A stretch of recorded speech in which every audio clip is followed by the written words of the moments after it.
Bom dia, eu sou Sara de Pádua Calisto e vou ministrar a apresentação sobre introdução à mamografia. Esses são os 7 tópicos que vou comentar a respeito nessa apresentação, mas eu vou ter um foco nos 3 últimos, que são as incidências mamográficas, os achados radiológicos e o BIRAS. A mamografia, por definição, ela é um exame radiológico das mamas que é realizado através de um aparelho radiográfico, que se chama mamógrafo, ou seja, é um método que utiliza radiação ionizante para adquirir suas imagens. O mamógrafo, ele nada mais é do que um tipo especial de aparelho de raio-x, que é configurado para obter a imagem das mamas com alto contraste e resolução. A radiação que é produzida é irradiada a partir da porção superior do aparelho no tubo. E quais são os métodos de aquisição da imagem pelo mamógrafo? Bom, ele pode apresentar, o mamógrafo, no caso, alguns tipos de receptores de imagem. São eles o sistema convencional, o sistema DR e o sistema CR. A chamada mamografia digital, ela pode ser do sistema CR ou do sistema DR. O sistema convencional, primeiro que eu digo, é o sistema filme-tela, ou SFT, e todas as suas etapas, ou seja, aquisição, apresentação e arquivamento, ocorrem em um único meio, que é o filme radiográfico. Isso ele possui algumas vantagens, como o alto contraste, que permite a visualização de tecidos com diferenças muito sutis de densidade, mas apresenta algumas desvantagens, como a faixa limitada de tom de cinza, como nós vemos na imagem no canto inferior à direita, onde à esquerda temos o digital e à direita nós temos o SFT, em filme e tela, onde vemos essa faixa limitada de tom de cinza, o que pode prejudicar a visualização de algumas lesões. A mamografia digital, todos esses 3 processos, aquisição, apresentação e armazenamento, são realizados de forma independente um do outro, diferente do sistema convencional, o que permite a otimização de cada um deles. E qual é a diferença entre a mamografia convencional e digital? É essa mesmo que eu comentei. Na digital, o sistema de aquisição pode ser controlado de forma eletrônica. Isso permite que a quantidade de radiação seja ajustada em função da razão contraste-ruído mais adequada ao exame, diferentemente do sistema convencional. A mamografia digital, ela pode ser, como eu disse anteriormente, possui os receptores CR ou o DR. O sistema DR tem uma qualidade de imagem superior ao CR, mas por conta da sua menor dose de radiação, o que aumenta a eficiência dos detectores utilizados. Mas a grande desvantagem do sistema DR é seu alto custo de instalação, obviamente. Toda melhora vem com custo. Então, é preciso substituir no mamógrafo um novo aparelho que é equipado com um sistema de detectores digitais e isso leva um custo. E quais são as indicações para a mamografia? Bom, isso é um assunto bem capcioso, porque existem muitas divergências, mas o Ministério da Saúde preconiza que, para mulheres assintomáticas, a mamografia deve ser realizada entre os 50 e 69 anos, com intervalo máximo de 2 anos entre os exames. E no caso de mulheres no grupo de risco, a mamografia deve ser feita de forma anual, a partir dos 35 anos de idade. Quais são esses grupos de risco? História familiar, pessoal positivo para câncer de mama e útero, ou lesões benignas, menarca antes dos 12 anos e menopausa após os 55 anos, isso por conta do aumento da exposição, ou melhor, da exposição prolongada ao estrógeno, que é um hormônio identificado no câncer de mama, e a radioterapia prévia. E eu digo que existem divergências porque, por exemplo, a FEBRASGO, a CBR, que é o Colégio Brasileiro de Radiologia, a Sociedade Brasileira de Mastologia, vão indicar a mamografia para acima dos 40 anos com intervalo anual e sem limite. Mas a gente tem que pensar que a mamografia é um exame para detectar de forma precoce o câncer de mama, ainda em sua fase inicial, ela não é um exame preventivo. E, portanto, como é um exame de rastreamento populacional, ela deve pegar a faixa etária com maior risco de câncer, aliado ao custo que ele gera. E por esses aspectos, acabou que o Ministério da Saúde recomenda essas indicações para a mamografia. Como é a anatomia da mama, que é importante para a gente avaliar radiologicamente? É uma glândula sudorípara modificada que repousa sobre o músculo peitoral maior, na região do tórax. Então, é um tecido glandular que é guardado pelo tecido adiposo, que é circundante, anterior e posterior, além de filamentos fibrosos, rede vascular, enfim. E essa glândula tem ductos e lóbulos. Porém, esses ductos e lóbulos, eles não são utilizados individualmente na mamografia. É importante dizer também que a mama ela pode se estender até a região axilar e pode representar uma variação anatômica que é importante que a gente saiba da sua existência. Isso porque na mamografia nós temos que avaliar a região, essa parte da região axilar que é radiografada, já que as lesões podem acometer essa região. Para que a gente consiga entender a mamografia, nós vamos se ater à divisão clínica da mama, que pode ser em quadrantes e regiões, mas trago aqui mais o quadrante.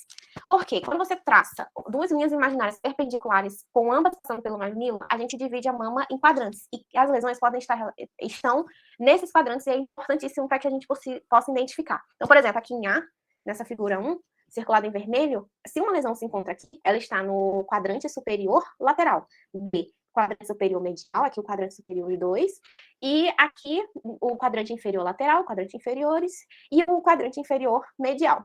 Algumas literaturas, o medial pode ser chamado de interno, o lateral de externo. Na prática também, é comum a gente utilizar a classificação em horas, onde a mama é como se fosse um relógio e acaba que é mais precisar mais a localização da lesão. Por exemplo, uma lesão em B aqui, que está no quadrante superior medial da mama direita. Ela pode estar em todos, você pode estar aqui, mas quando a gente diz, está às 2 horas, então a gente já sabe que a lesão está aqui, não está aqui, ou não está aqui, por exemplo. Então é mais comum a gente utilizar essa classificação em horas na ultrassonografia. E ao lado nós temos quando a lesão se encontra em a união dos quadrantes. Por exemplo, em A aqui, a gente sabe que está no quadrante superior, 2 quadrantes superiores, mas ela está no medial, está no lateral. Ela está na união entre eles. Então, o que a gente faz? Fala que a lesão A encontra-se no quadrante, na união dos quadrantes superiores. D, a união dos quadrantes mediais. Do quadrante medial, na verdade, certo? É uma forma de localizar também. As incidências mamárias. Bom, as incidências, elas nada mais são do que projeções que vão seguir um posicionamento padronizado. E quais são elas? Tanto para rastreamento quanto para avaliação diagnóstica, a gente deve obter 2 incidências mamográficas principais, básicas e obrigatórias: a crânio-caudal e a média lateral oblíqua. As complementares, elas também vão seguir um posicionamento padronizado, mas elas são utilizadas para estudos de regiões específicas na mama e eu não me ater muito a elas. Então, eu vou focar mais nas incidências básicas: crânio-caudal e média lateral oblíqua. Crânio-caudal. Essa incidência ela vai incluir toda a glândula mamária, porção lateral e medial, exceto a porção axilar. Para que ocorra essa visualização da crânio-caudal, a mama é radiografada com um feixe de raio-x que vai da cabeça em direção aos pés, ou seja, a crânio-caudal. Então, o que acontece?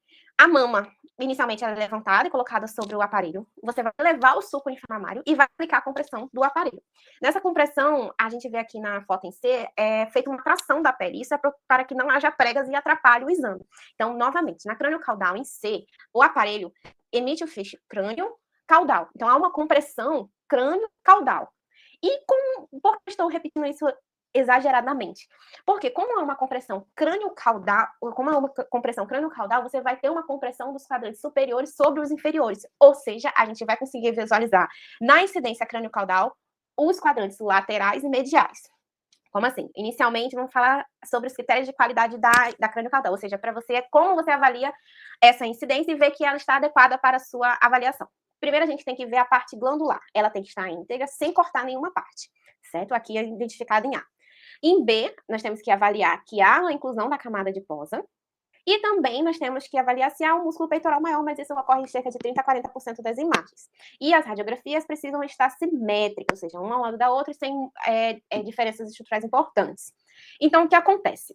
Na crânio-caudal, como eu disse, o aparelho comprime os quadrantes superiores dos quadrantes inferiores. Isso vai fazer com que um se sobreponha ao outro e a gente visualiza os quadrantes laterais e os quadrantes mediais. Então, aqui é o exame de uma incidência crânio-caudal básica, ou uma incidência básica crânio-caudal, que nós temos a mama direita e a mama esquerda, os quadrantes laterais e os quadrantes mediais. E como a gente divide esses quadrantes? A gente traça uma linha horizontal partindo do mamilo.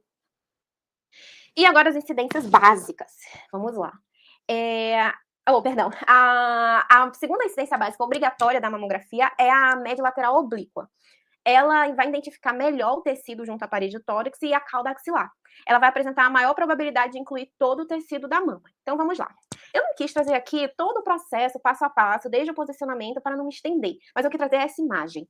Nela, a gente vê que a técnica está fazendo, a técnica de radiologia, no caso, está fazendo a tração da mama para evitar a prega da pele, para não ter ruídos de imagem. E a gente vai perceber também que essa foto é feita exatamente o oposto do que é feito na crânio-caudal. Aqui, os quadrantes laterais e mediais estão sendo unidos, ao contrário, diferente da crânio-caudal, que o superior está sendo sobre o inferior. E acaba que nesses laterais e mediais, esses quadrantes laterais e mediais da média lateral oblíqua, na imagem eles vão se sobrepor e a gente não vai conseguir distinguir um do outro. Ou seja, nessa incidência média lateral oblíqua, a gente vai conseguir visualizar os quadrantes superiores e inferiores perfeitamente. Certo? E por que a gente faz a incidência lateral oblíqua e não, por exemplo, um perfil? Porque com ela é possível que a gente obtenha a imagem do prolongamento axilar, que também é um local que pode haver glândula mamária e ser local de lesão. Então, aqui nós temos os critérios de qualidade, mas eu quero me ater ao normal, à identificação da imagem. Como nós vamos avaliar? A glândula, aqui descrita em A. Em B, nós temos a camada adiposa superior. Aqui, nós temos o músculo peitoral maior. Aqui, o sulco inflamamário, o prolongamento axilar. É possível visualizar o prolongamento axilar. Então, existem vários critérios de qualidade, e um deles foram o que eu falei aqui, você vê a simetria entre a mama direita e a mama esquerda. Alguns outros, como, por exemplo, a papila deve ficar paralela ao filme, sem sobrepor a imagem. Enfim. mas eu quero me ater a essa imagem, que é a avaliação avaliação e divisão da incidência médio-lateral oblíqua. Quando a gente pega a gente traça uma linha perpendicular entre a linha do músculo peitoral maior e o mamilo, a gente vai ter essa linha oblíqua, que vai dividir na incidência médio-lateral oblíqua os quadrantes superiores e os quadrantes inferiores. E é por isso, é importantíssimo trazer essa imagem para a gente verificar que, na crânio-caudal, nós visualizamos os quadrantes lateral e medial, e na média lateral oblíqua, o superior e o quadrante inferior, além, obviamente, do prolongamento do suco inframarmário e da avaliação do prolongamento axilar, onde podemos visualizar, por exemplo, linfonodos. Aqui é o exame completo com as incidências básicas, então nós temos aqui a média lateral oblíqua, o músculo peitoral maior, aqui alguns linfonodos no prolongamento axilar. No mamilo, a gente faz a linha perpendicular ao músculo, então quadrante superior, quadrante inferior. Aqui, a crânio caudal, onde o mamilo, a gente faz a linha horizontal, temos o quadrante lateral e o quadrante medial, e a partir disso nós temos a avaliação da mama. E então aqui, apenas para sedimentar, em cima nós vemos a incidência crânio-caudal, então lateral e medial, e abaixo a média lateral oblíqua, com o quadrante superior e o quadrante inferior. E aqui eu destaco a importância de ter essas duas incidências. Por exemplo, nesse ponto vermelho aqui. Na crânio-caudal, a lesão vermelha vai se encontrar bem na junção entre os quadrantes mediais e laterais, estão vendo? Mas ela pode estar no quadrante superior e inferior. Então, como é que a gente distingue isso? Com a média lateral oblíqua, que aqui é quem vai avaliar e distinguir esses quadrantes superior e inferior. Então, assim, a lesão vermelha, por exemplo, ela vai se encontrar na união entre os quadrantes, união dos quadrantes inferiores. E quais são os principais achados radiológicos da mamografia?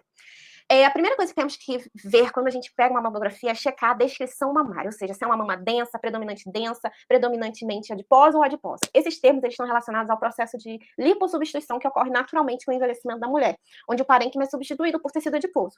E a descrição das mamas nessa categoria é importantíssima para que a gente avalie a sensibilidade da mamografia para a paciente.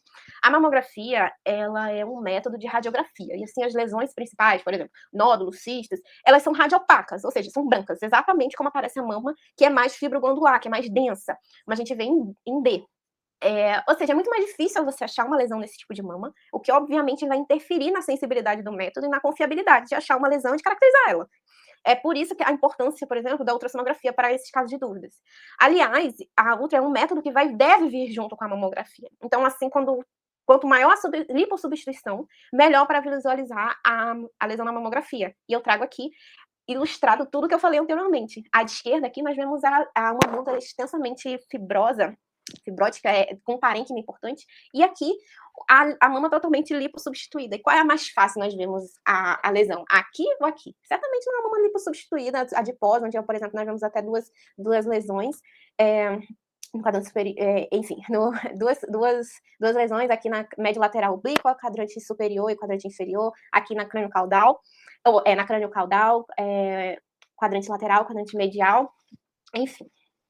E quais são os principais nos achados radiológicos? Nós podemos ter, por exemplo, calcificações, eles são frequentemente presentes e a gente tem que caracterizar se há uma suspeita benigna ou se há uma suspeita maligna. E eles têm características, por exemplo, as calcificações benignas, as partículas geralmente são maiores, as fórmulas são diferentes, como vasculares, cutâneas, a distribuição dessas calcificações, elas são mais arredondadas, bilaterais, isso na suspeita benigna. E nas calcificações, o tamanho geralmente é menor, a forma é mais pontiforme, a distribuição unilateral agrupada ou em segmento, e aqui eu trago as imagens, por exemplo, em A são calcificações vasculares, todas elas são calcificações.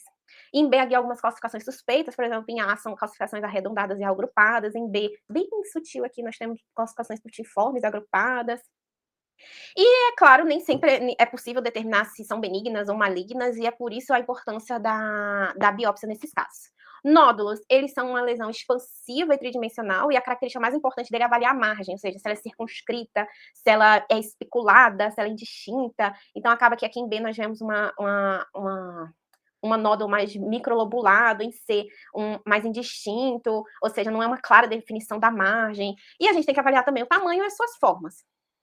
A distorção, a assimetria, ela é a assimetria ela pode ser focal, global ou em desenvolvimento, e vão representar lesões densificantes. Não vou me ater muito aqui a ela. A distorção arquitetural é um achado bem sutil, é operador dependente, ou visualizador dependente, mas podem ser características, podem ser características de distorção arquitetural espículas divergentes, perda do contorno do parênquima, e alterações de linfonodos axilares bem visualizadas na média lateral oblíqua, porque pega esse prolongamento axilar, então a gente vai avaliar o aumento de tamanho, densidade, a forma arredondada, perda do halo adiposo, e pode ser um sinal de câncer de mama. E o BIRADS? O BIRADS, ele é um sistema criado pelo Colégio Americano de Radiologia que visa a padronização mundial da interpretação entre o radiologista e o médico solicitante e evita que possíveis dúvidas e divergências sobre a descrição do exame. Lembrando que o BIRADS é uma avaliação da mama, o B é de breast, em mama em inglês, né? E ele é um sistema que não é único da mamografia, ele também pode estar presente, e está presente na ultrassom, e na ultrassonografia e na ressonância magnética. Ele é recomendado, mas na prática é quase que obrigatório. Existem outros exames RADS, por exemplo, tem o TRADS, que é de tireoides, o PIRADS, que é de próstata, o ORADS, que é para ovário e tubas uterinas. E como eu vou classificar? Esse BIRADS, ele vai de 0 a 6, e o 0 significa achados inconclusivos ou incompletos. Ou seja, existe lesão ou não existe? A gente não sabe, ou seja, não quer dizer que quer dizer que não é positivo nem negativo. Significa que a mamografia viu que tem uma alteração, mas que não conseguiu concluir se ela existe ou não, se é benigna ou não. Diversos fatores técnicos podem ser causadores, por exemplo, paciente imóvel ou imagem de baixa qualidade, e é sempre recomendado realizar imagens mamográficas adicionais no caso de BIRADS 2, como a ultrassonografia.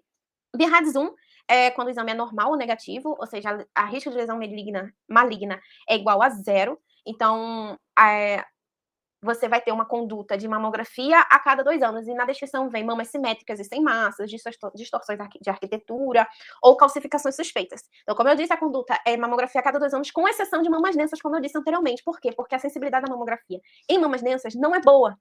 Então, é importante fazer a ultrassonografia para essa mama densa, para avaliar possíveis lesões que não foram identificadas na mamografia.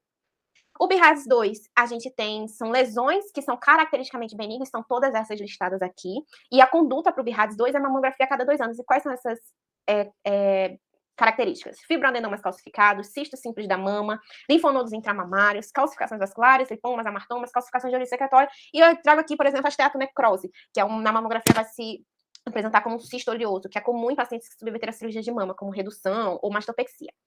O BIRADS 3 é quando os achados são provavelmente benignos. A chance de malignidade é de menos de 2%. E qual é a conduta? Bom, vamos lá.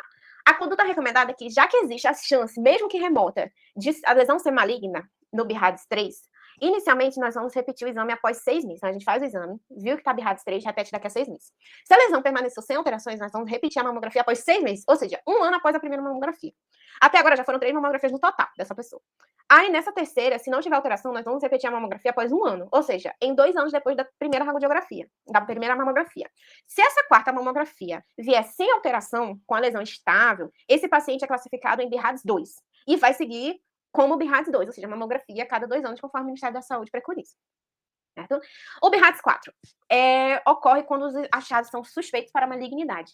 Nesses casos, a suspeição de malignidade vai de 2% a 95%, ou seja, depende muito da lesão, dos estudos do radiologista e das características da lesão. Ou seja, o exame com BIRADS 4 não é para desesperar, nem nós, nem os pacientes, para que seja câncer, já que a margem, o leque é muito grande para que seja ou não seja. Então, nessa categoria é indicativo a biópsia ou a PAF, pois elas podem dar o diagnóstico definitivo. Essa subdivisão em 4A, B e C é facultativa, porque a conduta é a mesma, fazer sempre a biópsia ou a punção. BIRADS 5 é quando os achados são altamente malignos, altamente sugestivos para a malignidade, mais de 95%, e a biópsia deve ser sempre realizada. E são todas essas características que estão descritas na imagem. Então, a biópsia sempre é realizada nas BIRADS 5. E os achados comprovadamente malignos é o BIRADS 6, ou seja, só é BIRADS 6 quando o radiologista tem em mãos o resultado histopatológico da lesão. Isso a BIRADS 6 é mais dado para estadiamento, controle da evolução do câncer, que já é conhecido, um controle pós-terapêutico, vai avaliar a regressão do câncer, por exemplo. E também, claro, vai avaliar a conduta. Qual é a conduta no BIRADS 6? Tratar o câncer. Quimioterapia, químio, rádio, cirurgia ou a combinação de ambos. Uma pergunta, se tiver 2 lesões, por exemplo, 2 nódulos, vai ter 2 BIRADS? Não. Para cada exame deve ser dado somente um BIRADS. Nesses casos, em que há mais de uma lesão, você deve fazer uma análise técnica. E como a gente vai achar isso? Por exemplo, uma mulher que tem um nódulo BIRADS 4 e um nódulo 5, qual vai ser o BIRADS? Pode ser o 5, já que nesse caso é o de maior gravidade. Mas nem sempre de maior gravidade é o BIRADS. Por exemplo, uma lesão na mama direita de uma senhora é 0 e na outra é 4. Qual é o BIRADS? Vai ser 0. Porque se ele estiver presente, se o 0 estiver presente, vai ser o 0, já que essa lesão pode, por exemplo, ser um 5. Na realidade, se um 5 precisar de um exame complementar para fechar o diagnóstico. Então, praticamente, é o de maior gravidade, com exceção quando é BIRADS 0. Essas são as minhas referências e muito obrigada.